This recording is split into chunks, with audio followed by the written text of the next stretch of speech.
Hello, students. Good afternoon to all of you. Now it's around 12 o'clock. So I'm making this video over the practicals related problem. जो आपका CBSE, ICSE या state board है उनको कुछ issue होता है during the practical examination, specially in viva. Viva कैसे देना है, क्या करना है, कुछ आइडिया होता नहीं है और एक मन में डर होता है कि सर प्रैक्टिकल में क्वेश्चंस कैसे आएंगे, एग्जामिनर सर या मैडम कैसे पूछेंगे questions, will be able to give the answer और नॉट। ये बहुत सारी एंग्जाइटी या डर मन में बना रहता है। तो उसको कम करने के लिए या ख़त्म करने के लिए मैं आपको ये वीडियो बना के दे रहा हूँ। आप अंत तक बने रहिए, थोड़ा सा लंबा वीडियो होगा, सो बी पेशेंट। आप पेशेंस बनाए रखिए, थोड़ा सा आप यहाँ देखिए मैं क्या बता रहा हूँ, क्या समझा रहा हूँ, ताकि आपको समझे चीज़ें और आपके एग्जाम में 100% काम आने वाला है। काम आपको हेल्पफुल होगा ही होगा, that I can assure because of my 11 year of experience of teaching. I can say you that कि ये आपको काफ़ी हेल्पफुल होने वाला है। अंत तक बने रहिए। So we will start with the topic. Welcome to our channel. First of all, this is my first video on this channel. I have been making education video on my different YouTube channel, but this channel is purely dedicated to the chemistry students of ICSE, CBSE and state board, and all the other students who want to learn chemistry. Not only वो बस कि science background से, chemistry background से तो ही वो ये हाँ देख सकता है, पढ़ सकता है। आप कोई भी बैकग्राउंड से हो, मेरा बस काम क्या है, उसको आपको पढ़ाना है। ठीक है, तो मेरा काम है, आप अगर पढ़ना चाहते हैं तो you are most welcome here. So we are going to start with the chemistry practical examination का कुछ डाउट्स है बच्चों के मन में, वो देखते हुए आप अपने साथ एक पेन और एक बुक ले लीजिए और जो जो चीजें मैं बताता जाऊँ आप उसको नोट डाउन करते जाइए, because I am going to complete this video within 30 to 40 minutes। I will try to complete this. हो सकता है उसके पहले भी हो जाए, तो आप ध्यान से देखिए। पहले एग्जाम का स्कीम देख लीजिए, एग्जाम कैसे होती है। एग्जाम आपका ये पैटर्न जो है ना, ये पैटर्न फॉलो करता है 70-30 वाला। 70-30 पैटर्न होता है हमारे स्टेट बोर्ड का और CBSE का भी। As far as chemistry is concerned, यहां पे आपको होता है ये रिटन एग्जाम में आता है थियरी, दैट इज थियरी, और ये आएगा आपका oral, sorry this practical exam, not oral, practical exam में 30 आएगा। Okay, so this is written exam 30 and 70 and 30 for practicals. ये दो चीजें हो गई। अब बात आती है सर हम लोग ये 70 मार्क्स तो चलो एग्जाम फेस करना ही है, ये 30 मार्क्स का बताओ कैसे करते हैं। बिकॉज मुझको मेरे पास कई मेरे स्टूडेंट्स का कॉल आया।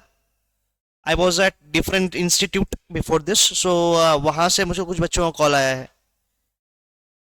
मैंने प्रीवियसली इनको बच्चों को पढ़ाया है, उनका कॉल आया है जिस इंस्टीट्यूट में, उनको उन्होंने क्वेश्चन पूछे हैं। So it is not for only दो students but it is also for the other students as well. तो ये वीडियो जहां तक पहुंचे, आप जहां तक पहुंचा पाओ प्लीज पहुंचाओ, सो दैट कि हर एक जो भी प्रैक्टिकल एग्जाम देने जा रहा है एक बार ये वीडियो देख ले। जो मैं बता रहा हूँ आपको, क्वेश्चंस बता रहा हूँ, और वही क्वेश्चंस, लगभग वही क्वेश्चंस एग्जाम में एग्जामिनर मैडम या सर पूछते हैं, because they are very simplest and common questions. Okay, so यहां स्टार्ट करते हैं। तो यहाँ पे केमिस्ट्री प्रैक्टिकल एग्जाम जो है वो 30 मार्क का है, एज वी हैव डिस्कस्ड। ये 30 मार्क्स में से पहला जो क्वेश्चन होता है, क्वेश्चन 1, इसमें सर्टिफाइड जर्नल, जो आपने जर्नल ऐसी देखो, महाराष्ट्र स्टेट बोर्ड का बता दूं, ऐसी कोई जर्नल है ना, आपने जर्नल कंप्लीट किया हुआ है। कंप्लीट करने के बाद यहाँ पे पीछे, यहाँ पे सर्टिफिकेट, ये सर्टिफिकेट पेज है, यहाँ पे आपने एक स्टूडेंट का है, ये रफ है, उसका सर्टिफाइड जर्नल था, ये रफ वाला उसने यूज किया था। तो यहाँ पे सर्टिफाइड नहीं, यहाँ पे सर या मैडम का सिग्नेचर आएगा, आपके इंटरनल टीचर का, यहाँ पे प्रिंसिपल सर का और स्कूल का स्टैंप आएगा, मैडम या सर जो भी होंगे, और यहाँ पे डेट आएगा जिस दिन सर्टिफाई हुआ है। और जिस दिन एग्जाम हो गया, एक्सटर्नल एग्जाम, तो एक्सटर्नल एग्जामिनर जो है वो आके आपको यहाँ पे सर्टिफाई करेंगे, वो साइन करेंगे। ठीक है, अगर ये सर्टिफाइड नहीं होता है, ये चेक नहीं होता है, कंप्लीट नहीं होता है जर्नल, तो आपको 5 में से 0 मार्क्स मिलेंगे। यहाँ पे 5 में से 5 अगर चाहिए तो आपका ये जो जर्नल है, अब ये कवर्ड नहीं है, कवर होना चाहिए प्रॉपरली। ठीक है, इसकी स्थिति अच्छी होनी चाहिए ताकि एग्जामिनर सर या मैडम के पास प्रॉपरली जाए, पहुंचे। ठीक है, पहला काम ये हो गया। उसके बाद हमको देना है 5 मार्क का वाइवा। वाइवा क्या होता है? It is just a oral question. आप कह सकते हो कि जो आपको एक्सपेरिमेंट मिला है उसके बेसिस पे आपको क्वेश्चंस पूछे जाएंगे बाय द एग्जामिनर, मैडम या सर, और वो क्वेश्चंस का आंसर आपको देना है। अगर आपने आंसर दे दिए तो अकॉर्डिंग टू योर फ्रीक्वेंसी, आपने कितने मार्क्स, कितने आपने आंसर्स दिए हैं, उसके हिसाब से आपको मार्क्स मिलेंगे। अगर आप सोच रहे हो कि बस प्रैक्टिकल में जाना है 30 में से 30 मिल जाएगा, I am very sorry about that, वो नहीं मिल सकता। उसका रीजन है कि मेहनत करके ही कुछ कमाया जा सकता है, जो आपकी मेहनत है, आपने साल भर इस पे मेहनत की है, आप थोड़ी मेहनत वाइवा पे कर लो, 5 मार्क और मिल जाएगा। अदरवाइज आपका एवेल्युएशन 25 मार्क्स में से होगा, 5 मार्क्स से पूरे कट, वाइवा अगर पूरा दे नहीं पाए तो वाइवा बहुत इजी है, ध्यान से समझो क्या करना है। उसके बाद क्वेश्चन नंबर 2 जो है, इसमें आता है टाइट्रेशन, वॉल्यूमेट्रिक एनालिसिस भी कहते हैं इसको, टाइट्रेशन आता है, वॉल्यूमेट्रिक एनालिसिस है। इसमें आपको 2 एक्सपेरिमेंट्स में से कोई एक आएगा, दोनों में से कोई एक आएगा। पहला है 0.1 molar oxalic acid versus KMnO4, या तो ये टाइट्रेशन आ सकता है, या आ सकता है 0.1 molar ferrous ammonium sulphate versus KMnO4, ये टाइट्रेशन में से कुछ आ सकता है। तो आपको क्वेश्चन यहां क्या पूछा जाएगा, अब देखो एक्चुअल एक्सपेरिमेंट ये कुछ नहीं था, यहां से शुरू हुआ है। अब आपको क्वेश्चन देखो वॉल्यूमेट्रिक में क्या आ सकता है। सबसे पहला क्वेश्चन कि ये टाइट्रेशन का मतलब क्या है, 11th स्टैंडर्ड की बुक में ऑलरेडी है, आपके जो मैं क्वेश्चन बोल रहा हूं वो लिखते जाओ, और उसको घर पे प्रॉपरली हैंडबुक्स में भी मिलेगा आपको।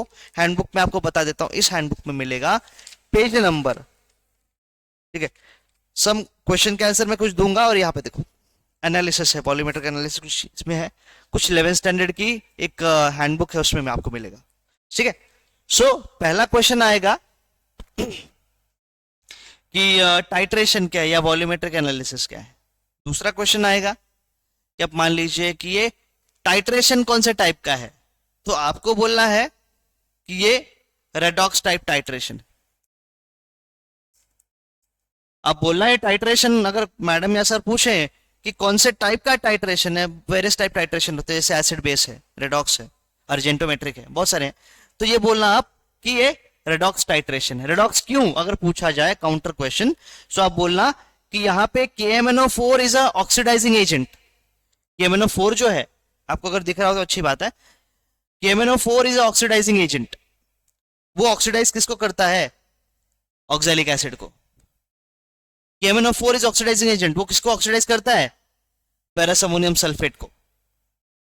Getting okay, so it is oxidising agent, therefore यहां पे एक का ऑक्सीडेशन हो रहा है, सॉरी एक का ऑक्सीडेशन हो रहा है और एक का क्या हो रहा है, रिडक्शन हो रहा है, therefore it is redox titration. अगला क्वेश्चन आएगा कि इसमें आपने इंडिकेटर कौन सा इस्तेमाल किया, वेरी कॉमन क्वेश्चन, आपने कोई इंडिकेटर इस्तेमाल नहीं किया, already KMnO4 was a self indicator, आपने एक्स्ट्रा कोई इंडिकेटर डाला नहीं है, KMnO4 was a self indicator, ठीक है, वो खुद ही कलर चेंज देता है फ्रॉम आपका colourless to light pink. Getting, आगे अगला क्वेश्चन आप लोग लिखते जाइए साथ साथ में। अगला क्वेश्चन जो आएगा, ऑक्सैलिक एसिड का फॉर्मूला, ऑक्सैलिक एसिड का फॉर्मूला, ठीक है। So I will be writing few question, so आप उसको लिख लो, आई विल बी वेट। ये देखो एक क्वेश्चन आ सकता है, write down the formula of oxalic acid, तो ये लिख देना। फॉर्मूला क्या आएगा, आप चाहे ऐसे लिख सकते हो, या तो आप ऐसे लिख सकते हो, C2H2O4, आप ऐसे भी लिख सकते हो, बट आपकी बुक में जो दिया है वो दिया हुआ ऐसे,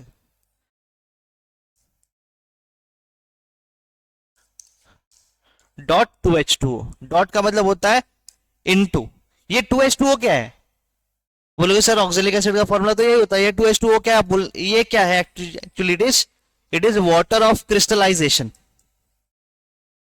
it is water of crystallisation. इसका सिंपल सा मतलब होता है, this water molecule is present on the inception of this compound, ठीक है। कंपाउंड जब जन्म लेता है या बनता है, नेचुरली बनता है, तो उसके अंदर ये वाटर मॉलिक्यूल ऑलरेडी प्रेजेंट हो जाता है, okay, so we are not adding extra water molecule into it. ये एक्स्ट्रा वाटर मॉलिक्यूल हम ऐड नहीं कर रहे हैं, वो नेचुरली एडेड है। इसको हम लोग बोलते हैं वाटर ऑफ क्रिस्टल। जब ये क्रिस्टल बनता है तो वाटर मॉलिक्यूल इसमें ऐड हो जाता है। आई होप आपको समझ रहा होगा। सो इसके हिसाब से इसका जो फॉर्मूला बनता है ये होता है, आपकी बुक में यही दिया, यही लिखना। अगर आपको बोले सिर्फ ऑक्सैलिक एसिड बताओ तो आप ये बताना। इसका मॉलिक्यूलर मास पूछ लेते हैं, मॉलिक्यूलर मास कितना है, तो आप बोलना molecular mass of oxalic acid is 126 ग्राम। ठीक है, अगर मोलार मास पूछे तो 126 ग्राम पर मोल, ये लिख देना। गेटिंग? आगे क्वेश्चन आएगा कि कैसे 126 आया। सिंपल चीज है, आप क्या करना, कार्बन को, अब आपको पता ही है, अब क्या बताऊं, 12 इंटू कितने कार्बन है, 2, कार्बन का मास 12 होता है, 2 कार्बन, ऑक्सीजन कितने 4, तो 16 इंटू 4 प्लस हाइड्रोजन अगर आप देखोगे 2 इंटू 1, ये तो हो गया, प्लस अगर आप यहां H2O देखो 18 होता है, 1 का मास, 2 का मास है तो 36 हो जाएगा। टोटल करोगे तो आपको 126 मिलेगा। आगे उसके बाद एक क्वेश्चन उन्होंने पूछा है कि अगर पूछ लेंगे, क्वेश्चन पूछते ही है कि इसका जो एंड पॉइंट था क्या है। एंड पॉइंट वेरी सिंपल, आपको आंखों से दिखता है, दैट इज बेसिकली आपका कलरलेस टू लाइट पिंक आएगा। कलरलेस सोल्यूशन होता है ऑक्सैलिक एसिड का, लाइट पिंक। ऑक्सैलिक एसिड, अगला क्वेश्चन, ऑक्सैलिक एसिड नेचुरली कहां पाया जाता है, तो आप बोलना टमाटो में, लाल टमाटर होते हैं ना, टमाटर के अंदर आपको पाया जाएगा ऑक्सैलिक एसिड। अब अगला क्वेश्चन आप लिखते जाओ साथ साथ। अगला क्वेश्चन कि ऑक्सैलिक एसिड कौन से टाइप का एसिड है, तो आप बोलना it is dibasic acid. Dibasic acid कैसे दिखाता हूं आपको। आई होप आपका ये लिख के हो गया होगा, या अगर आप पॉज करके ये वीडियो इसको लिख सकते हो। ऑक्सैलिक एसिड का डाइबेसिक एसिड होने का रीजन है ये वाला, 2 रिप्लेसेबल हाइड्रोजन इसके पास होते हैं। अगर मैडम पूछे कि why it is dibasic acid, तो आप बोलना कि it has got 2 replaceable hydrogen atom. It can satisfy 2 basic molecules at a time. Therefore, it is dibasic acid. या आप सिंपल बोल रहे हैं 2 replaceable hydrogen. आगे अगला क्वेश्चन जो आता है कि यहां पे ऑक्सैलिक एसिड और KMnO4 का जो रिएक्शन होता है, तो KMnO4 is acting as what, आप बोलना ऑक्सीडाइजिंग एजेंट। KMnO4 के पास, पोटेशियम पर मैग्नेट के पास ऑक्सीजन होता है, this oxygen will be provided to oxalic acid, और इसकी वजह से ये क्या हो जाता है, आपका ऑक्सीडाइजिंग एजेंट हो जाता है। अगला क्वेश्चन वेरी कॉमन, KMnO4 में, इन KMnO4 Mn का ऑक्सीडेशन स्टेट क्या है, ठीक है, Mn का, मैंगनीज का ऑक्सीडेशन स्टेट क्या है, तो आप बोल देना सर इट इज +7 या madam it is +7। How it is +7 और सॉरी +7 कैसे आएगा, सिंपल, यहां पे MnO4 यहां लिखेंगे, X अपने को पता नहीं, मान लो उस समय Mn का वैल्यू, पोटेशियम होता है +1 प्लस ऑक्सीजन होता है -2 इनटू कितना ऑक्सीजन है 4, टोटल वैल्यू। इसके ऊपर कोई नेगेटिव या positive charge as a whole दिख रहा है आपको, नहीं, इसके ऊपर कोई चार्ज नहीं, ना पॉजिटिव ना नेगेटिव, तो आंसर आएगा 0। 1 plus x plus minus -8 is equal to 0, ये हो जाएगा x -7 is equal to 0, x is equal to +7। Therefore oxidation state of Mn in KMnO4 is +7। Getting? ये आपको अगर थोड़ा सा वो घुमा फिरा क्वेश्चन पूछेंगे कि पर मैंगनेट आयन में कितना Mn का ऑक्सीडेशन स्टेट होता है, तो भी क्या होगा, +7 होगा। पर मैंगनेट आयन क्या होता है, ये होता है ऐसे MnO4 माइनस, दैट इज पर मैंगनेट आयन, ये होता है। ओके, आई होप इतना आपको समझ गया होगा। आखिरी क्वेश्चन इसका कि आपने जब स्टैंडर्डाइजेशन किया, तो कुछ क्वेश्चंस कॉमन है एक्सपेरिमेंट 1 और एक्सपेरिमेंट 2 के लिए, आपने जब स्टैंडर्डाइजेशन किया तो आपने कितना ग्राम ऑक्सैलिक एसिड लिया था स्टैंडर्ड सॉल्यूशन बनाने के लिए। यस, आपने जब स्टैंडर्ड सोल्यूशन बनाया, पहले ये ले लेते हैं, आपने जब स्टैंडर्ड सोल्यूशन बनाया तो आपने कितना ग्राम ऑक्जेलिक एसिड लिया था? तो आप बोलोगे it is 1.26 grams in 100 ml। वो बोलेंगे क्यों? आप बोलोगे कि इट इज 1 मोलार के लिए हमको लेना पड़ता है 126 ग्राम 1 लीटर के लिए, but answer is what? 0.1 molar. So we have to take 12.6 gram in 1 litre, but what we have to prepare, हमको 100 ग्राम में प्रिपेयर करना है, तो यहाँ पे आ जाएगा 0.1 मोलार ही रहेगा। हमको प्रिपेयर क्या करना है? 100 ml में, तो इसको डिवाइड बाय 10 करोगे तो आंसर आएगा 1.26 ग्राम्स। यहां पे हो जाता है आपका ये ऑक्जेलिक एसिड वाला पार्ट खत्म। अगर आपको चाहिए तो आप दोबारा उसको स्लोली 0.5 या 0.75 की स्पीड से आप देख सकते हो। मैंने जो भी क्वेश्चंस डिस्कस किए हैं वही क्वेश्चंस लगभग पूछे जाते हैं। आगे चलते हैं अगला एक्सपेरिमेंट पे, वो थोड़ा सा और कम टाइम लेंगे बिकॉज मेजोरिटी पार्ट हमने इसमें डिस्कस कर लिया है। अगला जो एक्सपेरिमेंट है that is ferrous ammonium sulphate और KMnO4। तो 0.1 फेरस अमोनियम सल्फेट ये स्टैंडर्ड सोल्यूशन है। तो क्वेश्चन आता है कि what do you mean by standard solution? एक क्वेश्चन आता है बहुत सिंपल कि what do you mean by standard solution? तो आप बोलना कि madam sir standard solution is a solution whose concentration is exactly known. ठीक है, स्टैंडर्ड सोल्यूशन ऐसा सोल्यूशन होता है जो कि एक नोन अमाउंट ऑफ सब्सटेंस से बनाया जाता है, उसका कॉन्सेंट्रेशन अपने को ऑलरेडी पता है। जैसे देखो यहाँ पे 0.1 molar, 0.1 molar, substances are different but it is same, तो अब बोलना इट इज स्टैंडर्ड सोल्यूशन क्योंकि ऑलरेडी कॉन्सेंट्रेशन हमको दिया गया है। अगला बोलेंगे फेरस अमोनियम सल्फेट का ये फॉर्मूला बताओ। आपकी बुक में ऑलरेडी है, मैं हर एक क्वेश्चन डिस्कस करने वाला नहीं हूं, आपकी बुक में ऑलरेडी सब चीजें हैं, एक बार उसको जाके देखो। ओके, उसके बाद दाम से देखो फेरस अमोनियम सल्फेट, एक बार डिस्कस उसको देख लेना, घर पे बुक में देख लेना, प्रॉपरली हो जाएगा, बिल्कुल इजी। उसका मॉलिक्यूलर मास कितना होगा? 392, देख लेना बुक में एक बार।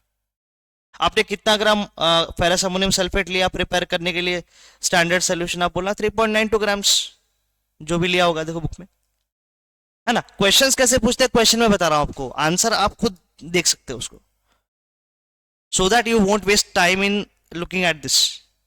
ये चीजें मैं इसके लिए अवॉइड कर रहा हूं, ठीक है। तो फेरस अमोनियम सल्फेट का मॉलिक्यूलर फॉर्मूला, उसका मॉलिक्यूलर मास जरूरी होना चाहिए। एक क्वेश्चन और फेरस अमोनियम सल्फेट से आता है कि इज इट सिंपल सॉल्ट और डबल सॉल्ट। एक क्वेश्चन आएगा फेरस अमोनियम सल्फेट से कि ये सिंपल सॉल्ट है या डबल सॉल्ट है। FAS जो है ना, फेरस अमोनियम सल्फेट, मोस्टली आपको यही एक्सपेरिमेंट दिया जाएगा। ऐसा क्यों? क्योंकि यहां पे हीटिंग की जरूरत नहीं पड़ती फेरस अमोनियम सल्फेट में, ठीक है। वहां पे ऑक्जेलिक एसिड वाले में हीटिंग की जरूरत पड़ती है। वहां पे एक क्वेश्चन और आएगा कि ऑक्जेलिक एसिड सॉल्यूशन में हीट क्यों किया? बोलना ऑक्जेलिक एसिड और KMnO4 का जो rate of reaction that is very slow. To increase the rate of reaction what we have done, we have increase the temperature. आपको पता होगा कि factors affecting rate of reaction, उसमें क्या आता है? टेम्परेचर भी आता है। अगर टेम्परेचर आप बढ़ा तो रेट ऑफ रिएक्शन बढ़ जाएगा, तो वही हो रहा है। ऑक्जेलिक एसिड के समय हम क्या करते हैं, आपका कोनिकल फ्लास्क को एक लो टेम्परेचर पे हम बेसिकली क्या करते हैं, थोड़ा सा धीमी आंच पे उसको हीट करते हैं, गर्म करते हैं, या बहुत कम टाइम तक उसको हीट करते हैं ताकि रेट ऑफ रिएक्शन बढ़ जाए, जल्दी से रिएक्शन आए। यहाँ पे ऐसा कुछ करने की जरूरत नहीं है because already rate of reaction काफी अच्छा होता है। तो फेरस अमोनियम सल्फेट एक आता है, इज इट सिंपल सॉल्ट और डबल सॉल्ट? आप बोलना ये डबल सॉल्ट है। डबल सॉल्ट क्यों? बिकॉज एक कॉम्बिनेशन देखो किसका है, ferrous ammonium sulphate FeSO4 dot NH4 twice SO4, है ना, यही होगा FeSO4 dot NH4 twice SO4। ये फेरस सल्फेट या अमोनियम सल्फेट। तो ये दो सॉल्ट्स मिक्स हैं, दो सिंपल सॉल्ट्स मिक्स हैं, एक फेरस सल्फेट और एक ammonium sulphate. Is it it? तो यहाँ पे दो सिंपल सॉल्ट्स का मिक्सचर, इसको बोलते हैं डबल सॉल्ट। सिंपल सॉल्ट क्या होता है? सिंपल सॉल्ट में एक कटायन एक अनायन होता है। यहाँ पे देखो आपको दो कटायंस मिलेंगे, कौन सा? Fe2 plus NH4 plus. और सल्फेट दो अनायंस, मतलब दो अनायंस एक ही टाइप के हैं, सल्फेट सल्फेट ही है, तो ये डबल सॉल्ट है। उसके बाद एक क्वेश्चन आएगा कि स्टैंडर्डाइजेशन, स्टैंडर्ड सोल्यूशन आपका क्या है? स्टैंडर्ड सोल्यूशन आप बोलना 0.1 मोलर FAS सोल्यूशन हमारा स्टैंडर्ड सोल्यूशन है। बोला KMnO4 का, अगर मैडम या सर पूछे after having your practical done titration कि KMnO4 का कॉन्सेंट्रेशन कितना है, तो आपको जो रीडिंग आया है, रीडिंग का जो वैल्यू आया है, final answer result of that experiment, वो आपका आंसर होगा। सपोज अगर आपको आंसर आता है 0.1 मोलर KMnO4 सपोज, तो आप बोलना कि concentration of KMnO4 is 0.1। Before the reaction it will be unknown, after reaction आपको जो रिजल्ट आएगा वो आपका रिजल्ट होगा, वो आपका आंसर होगा। ठीक है, सो ये हो गया आपका KMnO4 वाला पार्ट डन, ये टाइट्रेशन वाला पार्ट डन। आई होप आपको ये समझा होगा। अगर कुछ आपको और डाउट है, यू कैन कमेंट और यू कैन मैसेज मी, और you can comment on that particular video के नीचे जो डिस्क्रिप्शन हो, मतलब ये होता है कमेंट सेक्शन होता है, वहां पे आप कर सकते हो। ओके, आगे बढ़ते हैं।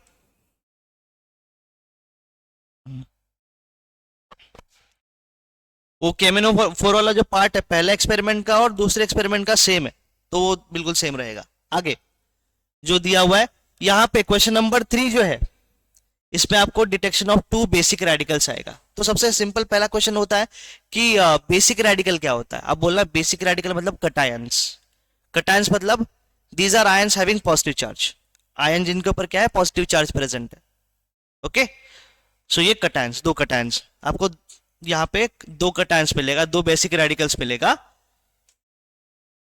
तो आपको सॉल्ट का मिक्सचर हो जाएगा और आपको दो रेडिकल, जैसे कि मान लो एग्जांपल मैं आपको दे रहा हूं Cu2 plus plus NH4 plus. मान लीजिए आपको ब्लू सॉल्ट आता है, ब्लू सॉल्ट आता है तो उसको, उसके अंदर कॉपर होने के चांसेस बहुत ज्यादा होते हैं। ठीक है, तो कॉपर और अमोनियम ऐसा मिक्सचर में बता रहा हूं, बस हो सकता है आपके मैडम या सर ने दूसरा टाइप का मिक्सचर दिया हो, उसमें दूसरे कटायंस प्रेजेंट हो।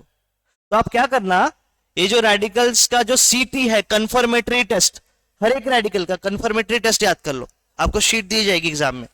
ये जो यहाँ पे शीट ऐसी, ये वाली ऐसे शीट, ये वाली ऐसे ऐसे शीट आपको दी जाएगी एग्जाम में, काट के, पूरा जर्नल नहीं दिया जाएगा, इट इज इनवैलिड।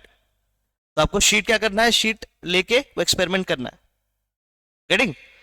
तो आपको जो भी रेडिकल आएगा, कटायन आए चाहे अनायन आए, एसिडिक रेडिकल मतलब क्या होता है, अनायन होता है, तो कटायन आए या अनायन आए, आपको क्या करना है, उसका जो CT है, कंफर्मेटरी टेस्ट है, उसको प्रॉपरली लिख लेना है, उसको याद कर लेना है। बिकॉज मैडम या सर वहां पे आपको कंफर्मेटरी टेस्ट पेपर पे लिखने बोल सकते हैं कि आपने कौन कौन से केमिकल्स ऐड किए ताकि आपको कंफर्मेटरी टेस्ट मिला।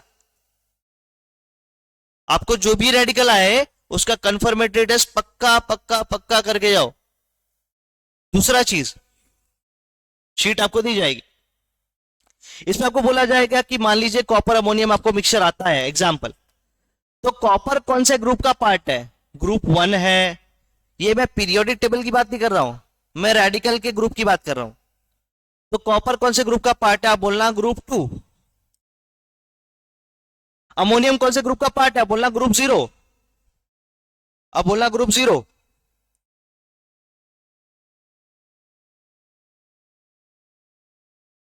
बोलेंगे कैसे है, कैसे मालूम पड़ा, बोला टेस्ट किया, टेस्ट किया तो यहां पे क्या हुआ, OS लिया, OS के अंदर क्या डाला आपने, HCl डाला, नो PPT मतलब group 1 absent.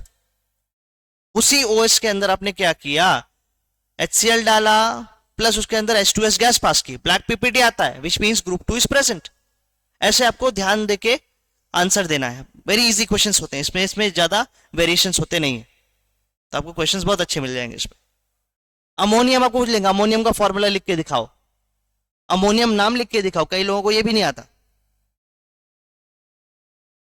Copper ion, copper का Cu2 प्लस लिख के, मतलब कॉपर लिख के दिखाओ, कॉपर आयन लिख के दिखाओ, है ना, वो है। आफ्टर दैट आपको बोलेंगे CT मतलब क्या, बोला कंफर्मेटरी टेस्ट। ये क्यों करते हैं? To confirm the presence of the radical. आपको बोलेंगे कि ओएस मतलब क्या है, बोलना ओरिजिनल सोल्यूशन। कैसे बनाते हैं? Dissolve a given mixture into minimum quantity of water, stir it, you will make a O S. आपने सीटी कैसे किया? आपने प्रिलिमिनरी टेस्ट क्या किया? आपने फ्लेम टेस्ट कैसे किया? फ्लेम टेस्ट में रिजल्ट क्या आया, वो पूछ सकते हैं। तो आप ये करके जाओ। दोनों ही कैसे बता रहा हूं, यहाँ पे फ्लेम टेस्ट होता नहीं है बट यहां होता। आगे अगर ये आता है तो 30 मार्क आपका पूरा, मतलब 10 यहाँ का, 10 टाइट्रेशन प्लस 5 और 5 वाइवा और जर्नल। अगर ये नहीं आता, ये ऑप्शन में देखो, यहाँ पे मैंने और लिखा हुआ है, अगर ये नहीं आता है तो 6 मार्क का ही आएगा क्योंकि इसमें स्टेप्स कम है। तो अनायन मतलब क्या? सबसे पहला question, what do you mean bye anions? तो बोलना कि एसिडिक रेडिकल, एसिडिक मतलब अनायंस, सिंपल। ठीक है, उसके आगे एसिडिक रेडिकल्स में आपको कौन कौन से अनायंस आए वो पूछ सकते हैं। ये कार्बोनेट आया, सल्फेट आया, क्लोराइड आया, जो कुछ आया आप बता देना। कैसे आया, आपने सीटी क्या किया वो बताना। कार्बोनेट का स्ट्रक्चर लिख के दिखाओ, CO3 2-, सल्फेट का स्ट्रक्चर लिख के दिखाओ, SO4 2-, क्लोराइड का स्ट्रक्चर लिख के दिखाओ, एसिटेट का स्ट्रक्चर लिख के दिखाओ, एसिटेट का स्ट्रक्चर लिख के दिखाओ, CH3COO-। इतना बहुत ज्यादा क्वेश्चन नहीं पूछेंगे वो, they can ask any question, therefore I am discussing all the questions. आगे ये हो गया 6 मार्क का। उसके बाद 4 मार्क बचा आपका, ये आने वाला नहीं है, ये ऑप्शन में रहता है, किसी को आता है किसी को नहीं आता। अगर ये नहीं आया तो आपको एसिडिक रेडिकल आ सकता है। अगर एसिडिक रेडिकल आया तो साथ में आपको आएगा फंक्शनल ग्रुप। तो आपको एक फंक्शनल ग्रुप कोई भी डिटेक्ट करना है 2 मार्क के लिए। तो आपको बोलेंगे कि what do you mean by functional group, question आएगा what do you mean by functional group. आपको इस जो कंपाउंड दिया गया था उसके अंदर कौन सा फंक्शनल ग्रुप था? कार्बोक्सिलिक एसिड था, अल्कोहल था, अल्डिहाइड था, कीटोन था, अमाइन था, क्या था उसका? कार्बोक्सिलिक। अब बोलोगे अगर मान लो कार्बोक्सिलिक एसिड ग्रुप था, उसका स्ट्रक्चर लिख के दिखाओ।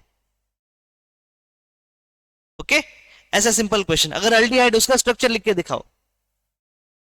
आई होप आपको ये आता होगा। कार्बोक्सिलिक एसिड का स्ट्रक्चर ऐसे होता है, कई लोग ऐसे लिखते हैं या कई लोग ऐसे भी लिख देते हैं, दोनों ही तरीका राइट है। अल्डिहाइड है, अल्डिहाइड लिखोगे ऐसे या ऐसे लिखा तो भी चलेगा। कीटोन है ऐसे, तो आप स्ट्रक्चर लिख के दिखाओ। ओके, ये 2 मार्क के लिए आएगा। 2 मार्क के साथ में क्या आएगा देखो, वेट, हाँ देखो, ये फंक्शनल ग्रुप के साथ में आएगा आपको detection of carbohydrates, fats and proteins, कोई भी एक, तीनों नहीं आएगा, या तो कार्बोहाइड्रेट आ जाएगा, फैट्स या प्रोटीन आ जाएगा। टेस्ट करके आपको डेफिनेशन आएगा what do you mean bye carbohydrate. आपको फैट का प्रेजेंस कैसे आया, कार्बोहाइड्रेट का प्रेजेंस कैसे आया, प्रोटीन का प्रेजेंस कैसे आया, वो चार्ट आपको दिया रहेगा। वो देख के आप बताना कि सर मैंने ये टेस्ट किया तो मुझको ये रिजल्ट आया। ठीक है, प्रोटीन्स में कौन से टाइप का बॉन्ड होता है? आप बोलना अमाइड लिंकेज होता है, पेप्टाइड लिंकेज होता है। आप बोलना कि कार्बोहाइड्रेट्स में कौन से टाइप का ये होता है, लिंकेज होता है। आप बोलना कि ग्लाइकोसाइडिक बॉन्ड होता है, ऑक्सीजन से बॉन्डिंग होती है। कोई भी एक कार्बोहाइड्रेट का नाम बताओ, आप ग्लूकोज बता देना, फ्रक्टोज बता देना, मैनोज, माल्टोज आप बता देना। ओके, सो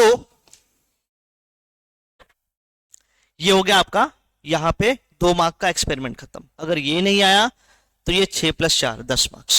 अगर ये भी नहीं आता है, अगर ये भी नहीं आता है तो देखो आगे बताता हूं बच्चों। Wait wait wait wait wait, हाँ, अगर ये भी नहीं आता तो आपको एक्टिविटी आएगी आई थिंक। वेट, ये अगर आपको वो भी नहीं आता है तो आपको 4 मार्क की एक्टिविटी आएगी। ये देखो यहाँ क्या लिखा हुआ है, थर्मोकेमिस्ट्री एक्सपेरिमेंट है। थर्मोकेमिस्ट्री एक्सपेरिमेंट में हीट ऑफ डिस्प्लेसमेंट, 2 आपको एक्सपेरिमेंट हो सकते हैं। एक हो सकता है आपका copper by zinc in CuSO4 6 mark के लिए, और दूसरा होगा heat of neutralisation of NaOH versus HCl। ठीक है, यहां पे आपको 2 एक्सपेरिमेंट में से कोई एक एक्सपेरिमेंट आ सकता है। पहला है कॉपर बाय जिंक, ये हीट ऑफ डिस्प्लेसमेंट है। तो आपको क्वेश्चन आ सकता है कि एंथैल्पी मतलब क्या? तो enthalpy is the change of heat, और हीट एनर्जी है ना, थर्मोकेमिस्ट्री में या थर्मोडायनेमिक्स पढ़ा है आप लोगों ने। वो पढ़ लेना। तो enthalpy, what do you mean bye enthalpy? ये रिएक्शन एक्सोथर्मिक है या एंडोथर्मिक है आपको पता चल जाएगा when you will insert the thermometer inside the that mixture CuSO4 plus zinc के मिक्सचर में एक्सोथर्मिक रिएक्शन होता है, हीट बाहर जाती है। ठीक है, तो ये देख लेना, यहाँ पे क्वेश्चन होंगे। ये कॉपर, अगर मान लो क्वेश्चन से आप ऐसा पूछेंगे, अगर मान लो जिंक सल्फेट है उसके अंदर कॉपर डाला जाए तो रिएक्शन होगा क्या? बोलना नहीं। क्यों? Zinc is more active metal than copper, therefore it will displace the copper. Zinc ज्यादा एक्टिव होता है कॉपर से, तो कॉपर को आसानी से क्या करेगा, वो डिस्प्लेस कर लेगा, बट कॉपर जिंक को डिस्प्लेस नहीं कर सकता। रिएक्टिविटी सीरीज का ये रूल है। आगे ये 6 मार्क का हो गया आपका, आपको रिजल्ट प्रॉपर आया, उसको प्रॉपरली कन्वर्ट करके get the result and beautifully उसको करके लिख के दिखाइए। आगे अगला आएगा heat of neutralisation of NaOH versus HCl। NaOH और HCl का जब रिएक्शन होता है आपस में, so you will see NaOH और HCl में न्यूट्रलाइजेशन रिएक्शन। तो क्वेश्चन आएगा एक कि कौन से टाइप का रिएक्शन हो रहा है यहाँ पे NaOH और HCl के बीच में, आप बोलना कि इट इज न्यूट्रलाइजेशन रिएक्शन। तो क्वेश्चन काउंटर आएगा कि what do you mean by neutralisation reaction. अपनो 10th पे पढ़ा था हम लोगों ने कि न्यूट्रलाइजेशन रिएक्शन क्या होता है, it is the chemical reaction in which an acid combines with the base to form salt and water. तो यहाँ पे अपने को सॉल्ट और वाटर मिलेगा, और इसके साथ में एक्सोथर्मिक प्रोसेस होता है, तो इसके लिए हीट बाहर जाएगा। जब हीट बाहर जाएगा तो आपको यहाँ पे डेल्टा H जो है ना वो मिलेगा। अगर हीट बाहर जा रहा है तो मिलेगा पॉजिटिव एक्सोथर्मिक के लिए। एक्सोथर्मिक रिएक्शन क्या होता है? ऐसा reaction which releases the heat energy. और एक होता है आपका ये डेल्टा H, अगर नेगेटिव हो गया मतलब क्या हो जाएगा, ये हो जाएगा एंडोथर्मिक। एंडोथर्मिक हो जाएगा, मतलब हीट वो एब्जॉर्ब कर रहा है। ये हो गया आपका 6 मार्क का। अगर आपको मान लो कटायन नहीं आता है, अनायन नहीं आता है, तो आपको ये आ जाएगा। अगला एक्टिविटी आएगी 4 मार्क के लिए। एक्टिविटी में आपको जो भी एक्टिविटी इस पेज पे, यहाँ पे देखिए आप, मैं दिखाता हूं। आप फ्रंट पेज पे चले जाएंगे, page number 3 Maharashtra state board की बुक है। तो यहाँ पे आपको ये एक्टिविटीज में जो एक्टिविटीज सर या मैडम ने कराई है वो एक्टिविटी में से आपको एक्टिविटीज दे दी जाएंगे। जैसे मान लीजिए आता है आपको RIC कोड ऑफ प्लास्टिक, तो क्वेश्चन आएगा कि what do you mean bye RIC code. आप बोलना resin identification code, why it is used. तो आप बोलना कि इट इज यूज्ड टू, कह सकते हो कि it is used to identify the code present on the plastic which will tell us about the degradability or recyclability of that particular plastic। वो recyclable है कि नहीं है प्लास्टिक, वो आपको बताता है। प्लास्टिक से डिग्रेड नहीं होता है, बट recyclable है कि नहीं वो बताता है। RIC कोड आपको बताता है। ठीक है, सो अगर मान लीजिए कोई प्लास्टिक है जिसके पास 0, 6 या कोई नंबर नहीं, मान लो नंबर नहीं है, 6 और 7 नंबर होता है प्लास्टिक के ऊपर। Suppose this is a plastic bottle, इसके ऊपर अगर 7 नंबर है, 6 नंबर या कोई नंबर नहीं है, सो इट इज नॉन रिसाइक्लेबल। एक बार यूज होगा फेंक दो इसको, so it will degrade the environment. ये आपको chapter number 16 Maharashtra state board की थियरी वाली बुक में मिलेगा, चैप्टर नंबर 16 का पार्ट है। आगे जो बोला है कि RIC कोड ये हो गया, तो आपने जो सैंपल यूज किया वो उसका RIC कोड क्या था वो बताएंगे, वो बताइए। सो यहाँ पे क्वेश्चन हो सकता है। आगे जो एक्टिविटी है आपको various this EMF of cell होता है, तो पूछेंगे what do you mean by EMF of cell, ये पूछ सकते हैं। तो आप ये सब जानकारी प्रॉपरली उनको देना कि EMF का मतलब क्या होता है, इलेक्ट्रोमोटिव फोर्स होता है। ठीक है, आपको बोलेंगे कि EMF ऑफ सेल कैसे निकालते हैं, तो E सेल था ना आपको फॉर्मूला इलेक्ट्रोकेमिस्ट्री में, एक बार वो देख लेना, बुक में भी है यहाँ पे अवेलेबल, इस हैंडबुक में है। आगे एक एक्सपेरिमेंट रह गया, दैट इज जो आपको प्रिपरेशन देंगे तो उससे ज्यादा कुछ क्वेश्चंस पूछते नहीं है। प्रिपरेशन देंगे तो आपको बोलेंगे कौन कौन से केमिकल्स कितना ग्राम यूज किया, कितना ml क्या डाला, प्रोसेस पूरा पूछ लेते हैं। जैसे इनऑर्गेनिक प्रिपरेशन है, ऑर्गेनिक प्रिपरेशन है, एजोडाई का पूछ लेते हैं, कौन से टाइप का एजोडाई का अगर आया प्रिपरेशन तो वो पूछ लेते हैं कि कौन से टाइप का, मतलब कौन सा रिएक्शन है, तो आप बोलना it is diazotization reaction. Diazonium benzene diazonium chloride बनाते हैं तब, ऑरेंज डाई बनाते हैं ना तब, वहां पे ज्यादा क्वेश्चंस नहीं आते। आगे जो क्वेश्चन एक है केमिकल काइनेटिक्स का, तो पूछेंगे what do you mean by chemical kinetics, तो डेफिनेशन आप बता दो।